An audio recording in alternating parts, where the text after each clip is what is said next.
वहै सह वीर्यं करवावहै तेजस्विनावधीतमस्तु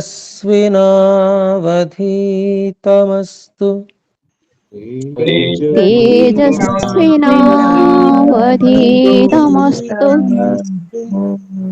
मा विद्विषावहै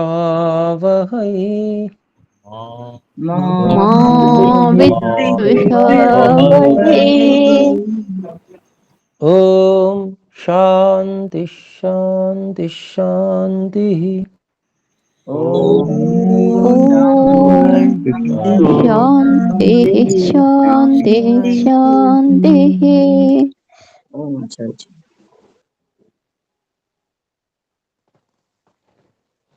ओम योग दर्शन के तृतीय विभूति पाद के 13वें सूत्र को हम पढ़ रहे हैं। इसके 4 पैराग्राफ हम पढ़ चुके हैं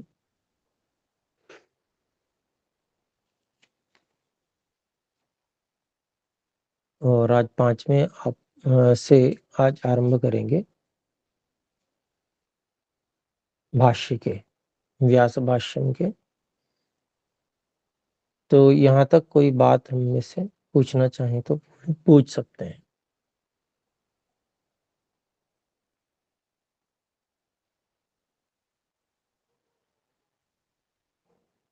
जी, तो आइए आगे बढ़ते हैं। यहाँ तक हम पढ़ चुके हैं धर्म, लक्षण, अवस्था, परिणामों के विषय में। धर्म परिणाम जो धर्मी में होते हैं उसमें चित्त का उदाहरण लिया गया। तो निरोध परिणाम और वित्थान परिणाम,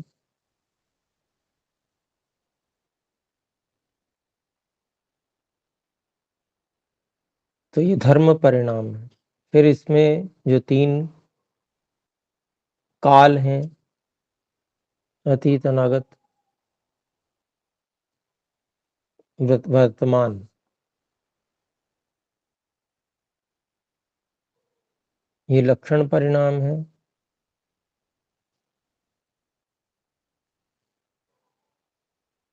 और फिर जो वर्तमान में अथवा किसी भी लक्षण के अंतर्गत चित्त पर पड़ने वाले प्रतिक्षण संस्कार होते हैं, वो अवस्था परिणाम के अंतर्गत आते हैं। निरोध क्षणों में जैसे निरोध संस्कार बलवान होते हैं और वित्थान संस्कार जो हैं वो दुर्बल होते जाते हैं।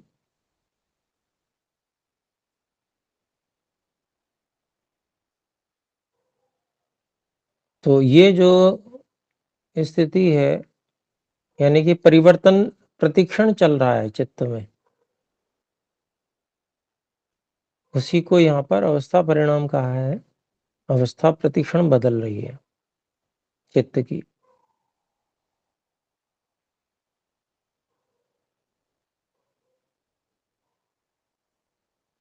तो वो चित्त के विषय में जो बताया गया वैसे ही भूतों और इंद्रियों के विषय में धर्म और धर्मी के भेद से धर्म, लक्षण और अवस्था परिणाम समझने चाहिए, ये बताया गया। फिर अंत में कहा गया कि भाई वास्तव में तो एक ही परिणाम है और जो धर्मी का स्वरूप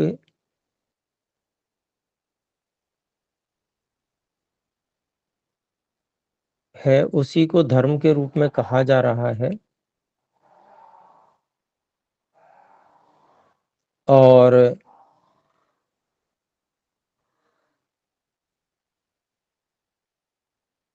धर्मी के स्वरूप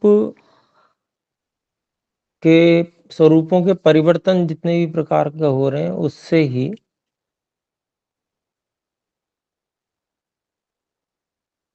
अलग-अलग विस्तृत करके व्याख्या की जा रही है उसकी। वास्तव में तो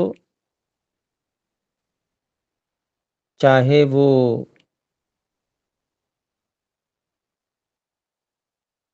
आभूषण के रूप में चाहे वो बर्तन के रूप में है तो वो सोना ही। तो ये बात यहाँ तक हुई।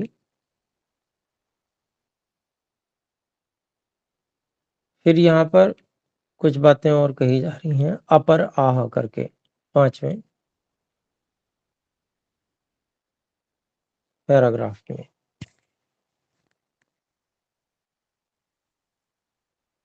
कोई अन्य व्यक्ति की बात बता रहे हैं अपर आह।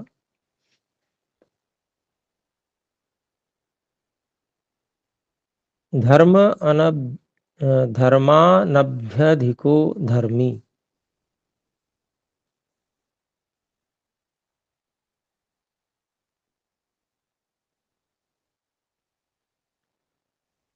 पूर्व तत्व अनतिक्रमात्।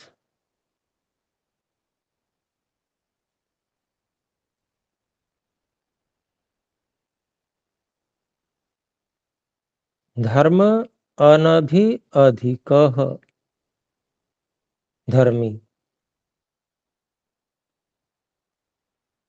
अभि उपसर्ग अभि अधिक ऐसा कहा, फिर उसमें अन ये नए लगा दिया, समास कर दिया, नए का निषेध लगा दिया अन।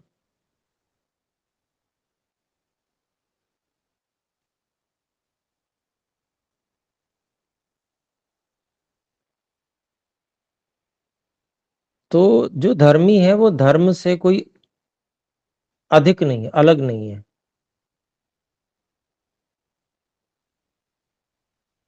ये कहना चाहते हैं। क्यों अधिक नहीं है? अर्थात धर्मी ही है वह हर स्थिति में, हर धर्म की स्थिति में। तो कारण बता रहे हैं पूर्व तत्व अनतिक्रमात्। पहले जो तत्व था बाद के धर्म में भी उस तत्व का अतिक्रमण न होने से। जैसे कहा कि भाई आभूषण है तो क्या हो गया, है तो वो सोना ही, सोने से कुछ अलग नहीं है वो, क्योंकि उसमें सोनापन का अतिक्रमण तो तब भी नहीं हुआ जब उसे बर्तन बना दिया गया। सोना तो तब भी वो है, ये यहाँ कहते हैं। फिर आगे कहते हैं पूर्वापरावस्था भेदम अनुपतितः कौट्यस्थेनैव परिवर्तेत यद्यन्वयी स्यादिति।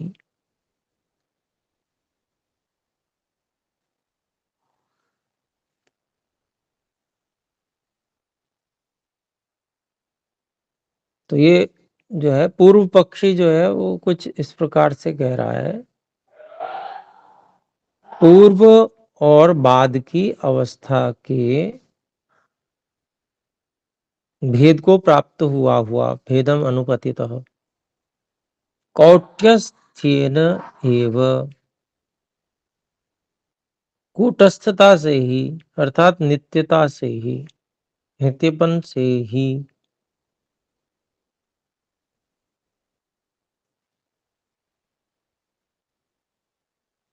परिवर्तित होना चाहिए, बदलना चाहिए। यदि अन्वयी स्यात्,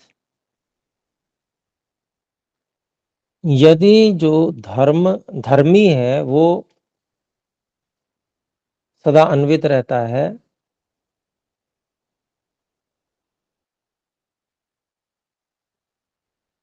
तो यदि धर्मी सदा धर्म में अन्वित रहता है, उसी में सदा युक्त रहता है, तो नित्यपन से ही उसको परिवर्तित होना चाहिए। अब ये बात वो जो कह रहा है तो कहने वाले की बात में ही स्वयं ही अपनी ही बात को काट रहा है। परिवर्तित भी कह रहा है और कौट्यस्थीन भी कह रहा है नित्यपन से। तो ये केवल शब्द कह रहा है, ऐसा हो कभी नहीं सकता है कि नित्यपन से कुछ परिवर्तन हो सकता है क्या। नित्य कहते ही उसे हैं जिसमें कोई परिवर्तन ना हो।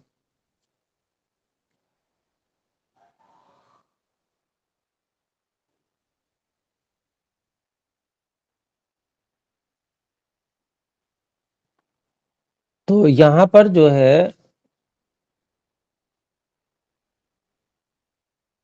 अब इसका समाधान करते हैं। अयम दोषः, ये कोई दोष नहीं है। अकस्मात कैसे? एकांतता अनभ्युपगमात्,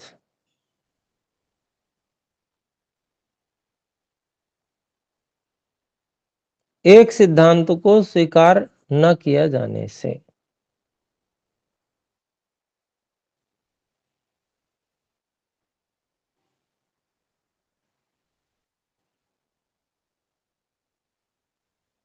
अब इसको समझाते हैं कि भाई एक सिद्धांत को स्वीकार क्यों नहीं किया जा रहा है। तदेतत् त्रैलोक्यम व्यक्तेः अपैति नित्यत्व प्रतिषेधात्।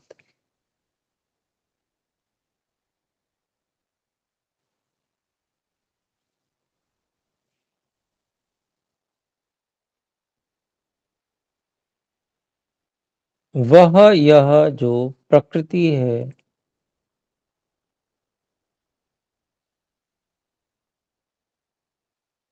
त्रैलोक्यम, त्रिलोक के रूप से अभिव्यक्ति को प्राप्त होता है। वही प्रकृति, उसको प्रकृति को तीनों लोकों के रूप में बना दिया जाता है।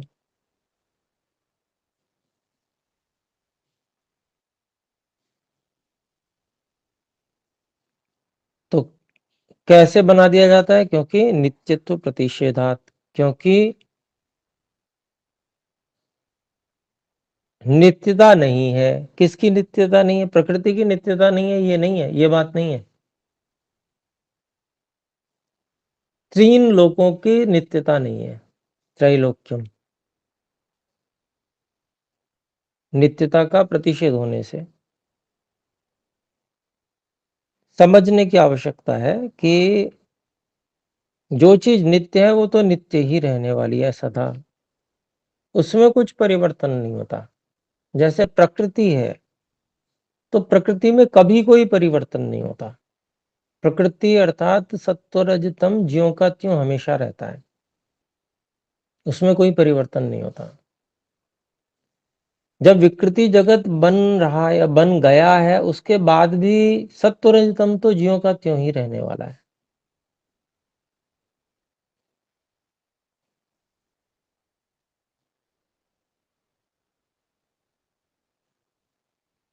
केवल क्या किया गया, उसका सत्व रजतम का संयोजन बदल दिया गया। लेकिन संयोजन बदलने से क्या वो सत्व रजतम नहीं रहा? प्रश्न है।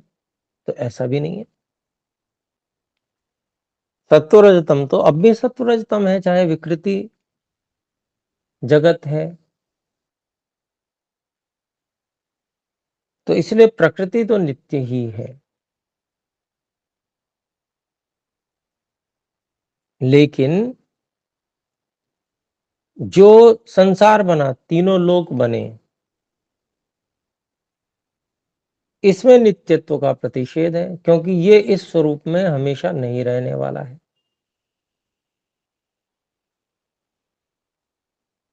तीनों लोग ही सदा रहेंगे, क्या ऐसा संभव है? तो उत्तर है नहीं, संभव नहीं है। कभी ये नष्ट भी होते हैं, प्रलय को प्राप्त भी होते हैं।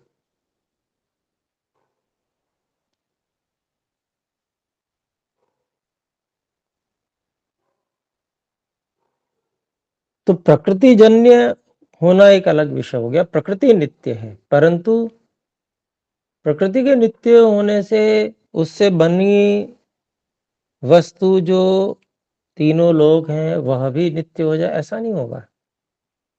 वो अनित्य है, उसमें नित्यत्व का प्रतिषेध है।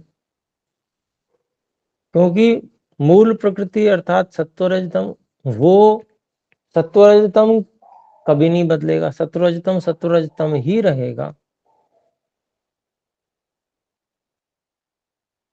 लेकिन सत्वरजतम को अलग व्यवस्थित कर देने से कुछ नया पदार्थ सामने आ जा रहा है, दिख रहा है, तो अब वो अलग चीज हो गई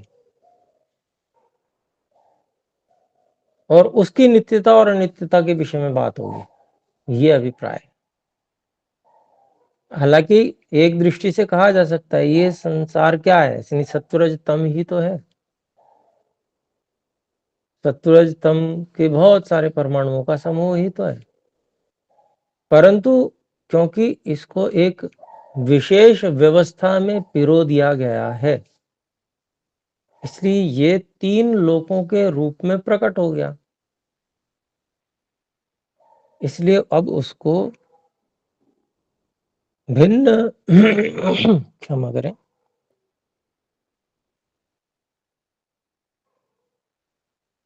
उसको भिन्न स्वरूप में देखा जा रहा है और उसकी नित्यता और अनित्यता की बात की जा रही है। मूल सत्वरज तम में कोई परिवर्तन नहीं आया, वो यहां पर अनुगत है, तब भी वो ज्यों का त्यों ही है।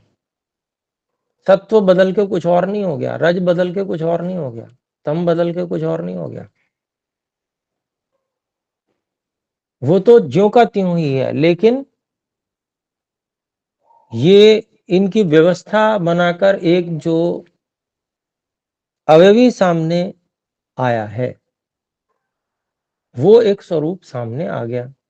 वो स्वरूप जो सामने आ गया उसकी नित्यता और अनित्यता की बात अलग से होगी, ये कहना चाहते हैं।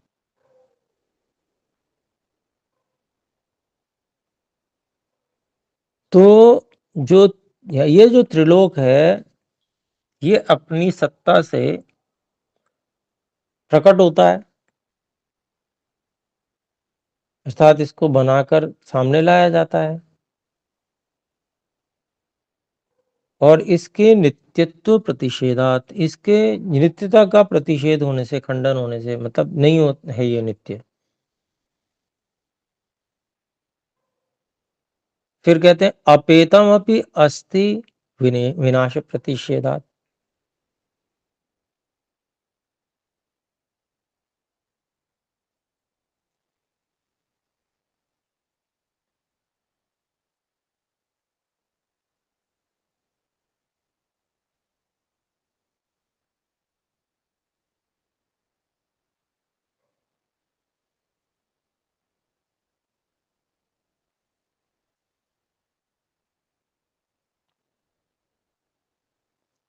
तो जब स्वरूप हट जाता है इस त्रिलोक का, अर्थात सत्वरजतम साम्यावस्था में आ जाता है,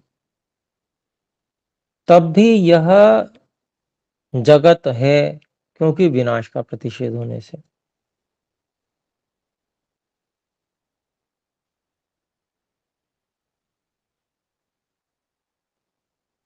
अब इसको किस तरह से समझ सकते हैं, इसको सत्कार्यवाद से समझ सकते हैं। जिस समय प्रकृति साम्यावस्था में होती है और प्रलय की अवस्था होती है, उस समय क्या जगत है?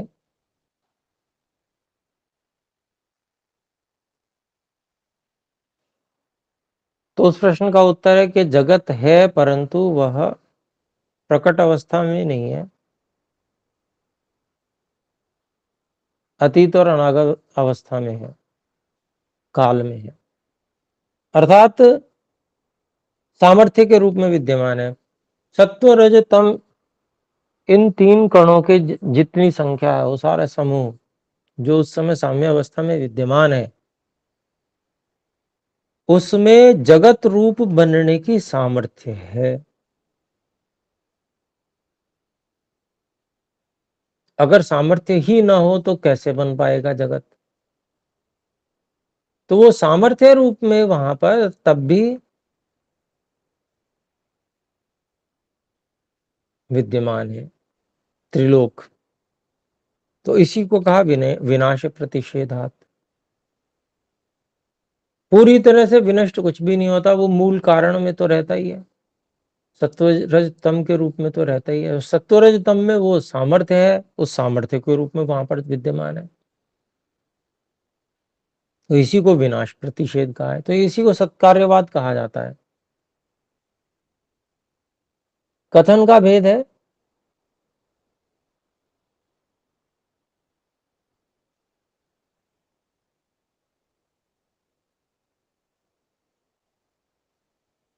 बात एक ही है। फिर आगे कहते हैं तदेतत् त्रैलोक्यम, ये हो गया था। हाँ, फिर संसर्गात चास्य सौक्ष्म्यम सौक्ष्म्याच्च अनुपलब्धिरिति।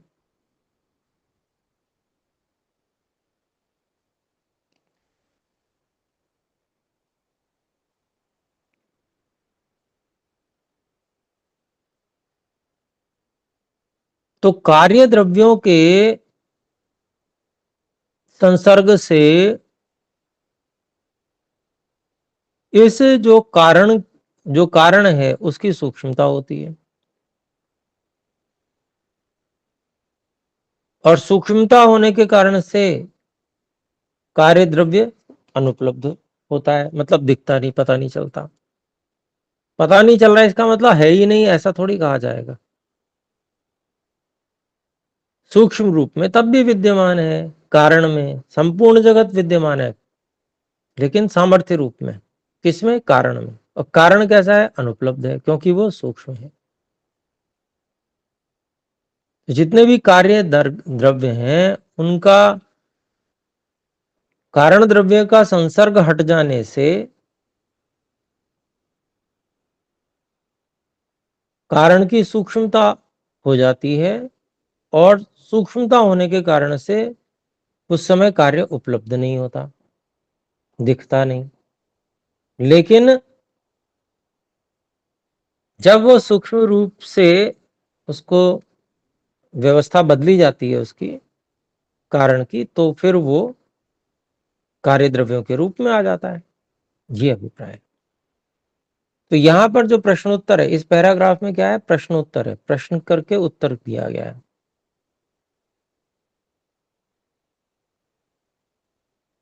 अब आगे देखते हैं, अगला पैराग्राफ है लक्षण परिणामो धर्मो अध्वसु वर्तमानो अतीतो अतीत लक्षण युक्तो अनागत वर्तमानाभ्याम लक्षणाभ्याम वियुक्त इति। लक्षण परिणाम के विषय में फिर कह रहे हैं, देखिए लक्षण परिणाम क्या है। धर्मो अध्वसु वर्तमानो, किसी एक धर्म के जो अनेक मार्ग हैं, अनेक काल हैं, है ना, तीनों काल।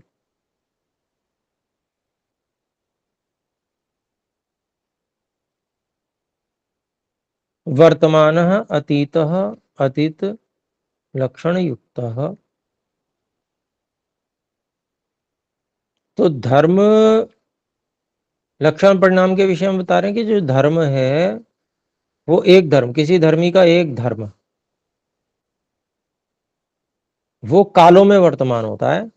और अतीत लक्षण के विषय में बता रहे हैं कि अतीत जो है वह अतीत लक्षण से युक्त होता है, अनागत और वर्तमान लक्षणों से अयुक्त होता है, जब वो अतीत लक्षण में होता है कोई भी धर्म। फिर कहते हैं तथा अनागतो अनागत लक्षण युक्तो। ये सब हम ऊपर चित्त के भी का उदाहरण से जान चुके हैं पहले, फिर से हम एक बार देख रहे हैं यहाँ पर। वैसे ही अनागत, जो अनागत लक्षण भविष्य लक्षण है वह अनागत लक्षण युक्त है, वह अनागत लक्षण से युक्त है। जो धर्म है, धर्मी का जो धर्म है वह अनागत लक्षण से युक्त है। वर्तमान अतीताभ्याम लक्षणाभ्याम अवियुक्त है।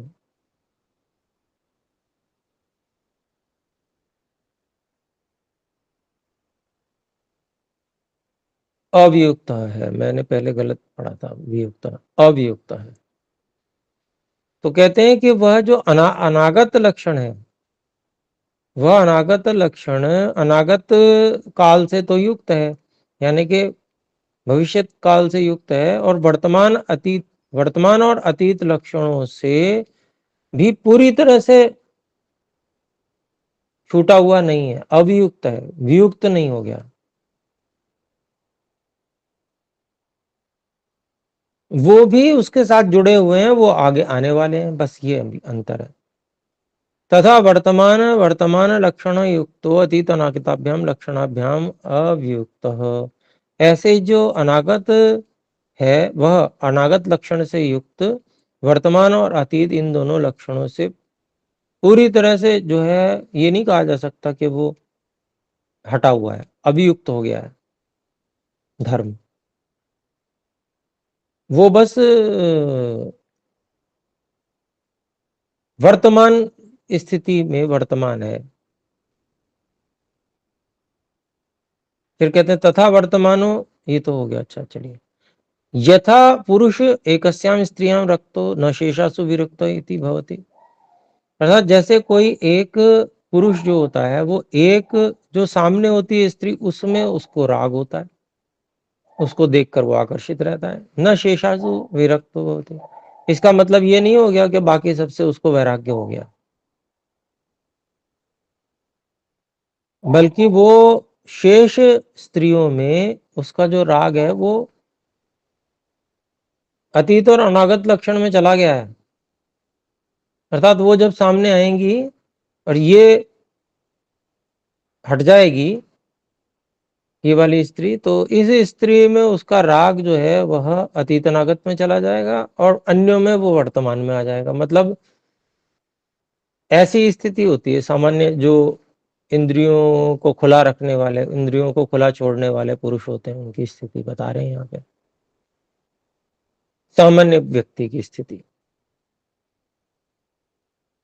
फिर आगे देखते हैं, देखिए, अत्र लक्षण परिणामे, अच्छा समय हो गया, तो यहाँ पुरुष का जो उदाहरण दिया है उससे ये बात समझ में आ रही है कि वो इस समय एक स्त्री से वो है, क्या कहते हैं, आकर्षित है, उसके प्रति इसको राग हो रहा है क्योंकि वो पास में है।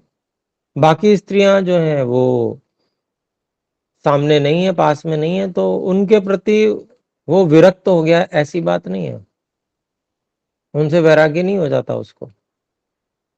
बस इतना अंतर है क्योंकि ये पास में है तो इसके प्रति राग है इसको। लेकिन अब जब भी ऐसा होगा कि ये पास नहीं होगी, कोई दूसरी पास होगी, तो उसके प्रति राग हो जाएगा उसको। इसका मतलब ये है कि भले ही इस समय एक में राग है, इसका मतलब अन्यों में राग समाप्त हो गया, ये बिल्कुल भी नहीं है। इसी तरह से जो धर्म है वो कहीं पर वर्तमान लक्षण से युक्त है, तो इसका मतलब ये नहीं है कि अतीत और अनागत उस धर्म के है ही नहीं, वो भी हैं, वो अपना समय पे आकर आ जाएंगे, ये मतलब। तो इतना ही रखते हैं। आइए एक बार ओम का उच्चारण करें।